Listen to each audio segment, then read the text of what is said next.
ఈ వీడియోలో తల్లికి వందనం పథకానికి సంబంధించి తల్లిదండ్రుల యొక్క అంటే విద్యార్థుల యొక్క తల్లిదండ్రుల యొక్క ఆధార్ నెంబర్స్ను ఏ విధంగా సిఎస్సి సైట్లో అప్డేట్ చేయాలనేది ఈ వీడియోలో పూర్తిగా డీటెయిల్గా చూద్దాం. అంటే ఈ ప్రాసెస్ను పాఠశాలల వారు చేయాల్సిన అవసరం లేదు. ఓన్లీ ఆ మండలానికి సంబంధించి ఎంఈఓ గారి యొక్క లాగిన్లో అప్డేట్ చేస్తే సరిపోతుంది. ఇప్పుడు ఏ విధంగా అప్డేట్ చేయాలని చూద్దాం. ముందుగా మనం సిఎస్సి సైట్ ఓపెన్ చేయడానికి ఆ లింక్ అనేది నా వెబ్సైట్లో అవైలబుల్గా ఉంటుంది. మీరు గూగుల్లో అమరావతి టీచర్స్ అని చెప్పి సెర్చ్ చేస్తే అప్పుడు కనిపించిన amravatiteacher.com సైట్ను ఓపెన్ చేయండి.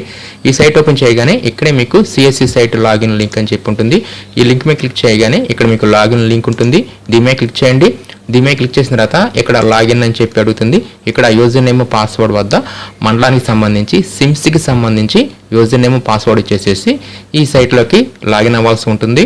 మనం సిఎస్సి సైట్లోకి లాగిన్ అవ్వగానే ఇక్కడే మనకి డైరెక్ట్గా తల్లికి వందనం అని చెప్పి లింక్ ఉంటుంది. ఈ తల్లికి వందనం లింక్ మీద క్లిక్ చేయాలి. ఇలా క్లిక్ చేసిన తర్వాత ఇక్కడ మనకి ఈ సర్వీసెస్ అనేది ఓపెన్ అవుతుంది. దీంట్లో ఇక్కడ మనం ఏ పాఠశాలల యొక్క ఈ వివరాలను అయితే అప్డేట్ చేయాలనుకుంటున్నామో ఆ పాఠశాలలు మాత్రమే ఇక్కడ మనకి కనిపిస్తాయి. అంటే పెండింగ్లో ఉన్న పాఠశాలలు మాత్రమే కనిపిస్తాయి అన్నమాట. అన్ని పాఠశాలను మనం అప్డేట్ చేయాల్సిన అవసరం లేదు. పెండింగ్లో లేనివి అయితే మనకి కనిపించవన్నమాట. ఇక్కడ ఏ పాఠశాలలో ఎంత పెండింగ్ ఉందనేది అక్కడ నెంబరింగ్ కూడా కనిపిస్తుంది. కాబట్టి దీంట్లో టు బి అప్డేటెడ్ ఎంతవరకు అయితే మనం అప్డేట్ చేయాలో అప్డేట్ చేయవలసిన వివరాలు మాత్రం ఇక్కడ మనకు కనిపిస్తాయి. కాబట్టి మనం ముందుగా ఏం చేయాలంటే ఆ పాఠశాలను అప్డేట్ చేయాలంటే ఆ పాఠశాలను సెలెక్ట్ చేసేసుకొని గెట్ డీటెయిల్స్ మీద క్లిక్ చేయాల్సి ఉంటుంది. ఇలా మనం గెట్ డీటెయిల్స్ మీద క్లిక్ చేయగానే ఆ పాఠశాల అనేది ఓపెన్ అవుతుంది.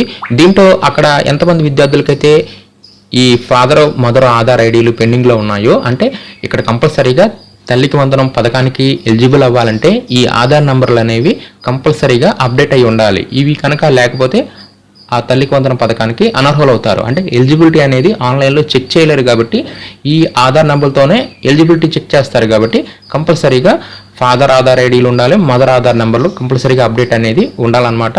లేకపోతే మాత్రం పథకానికి అనర్హులు అవుతారు. ఇక్కడ మనం ఈ పాఠశాల ఓపెన్ అయిన తర్వాత ఏం చేయాలంటే ఇక్కడ సెలెక్ట్ అని చెప్పి ముందుగా ఇక్కడ ఎస్ నో అని చెప్పి ఉంటాయి. ముందుగా ఇక్కడ రెడ్ కలర్లో నో ఉంది కదా, దీని మీద క్లిక్ చేయగానే ఎస్ అని చెప్పి వస్తుంది. ఇక్కడ ఎస్ అని చెప్పి అని వచ్చిందంటే ఇక్కడ ఫాదర్ ఐడి అదేవిధంగా మదర్ యొక్క ఆధార్ నెంబరు 2 ఉన్నాయని అర్థం అనమాట. అదే నో అని చెప్పి ఉందంటే వివరాలు లేవని అర్థం.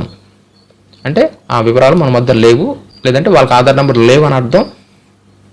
కాబట్టి ఇక్కడ ఎస్ అని చెప్పి సెలెక్ట్ చేసుకోవాలి. అప్పుడు ఇక్కడ మన ఫాదర్ ఆధార్ నెంబర్ అడుగుతుంది, నెక్స్ట్ మదర్ ఆధార్ నెంబర్ అడుగుతుంది. ఇవి 2 వివరాలు ఇచ్చేసేయాలన్నమాట. అదేవిధంగా ఏ విద్యార్థులకైతే పెండింగ్ ఉందో ఆ విద్యార్థి యొక్క పెన్ ఐడి చూపిస్తుంది, చైల్డ్ ఐడి అంటే ఇక్కడ పెన్ ఐడి అంటే యూడైజ్ ఐడి చూపిస్తుంది.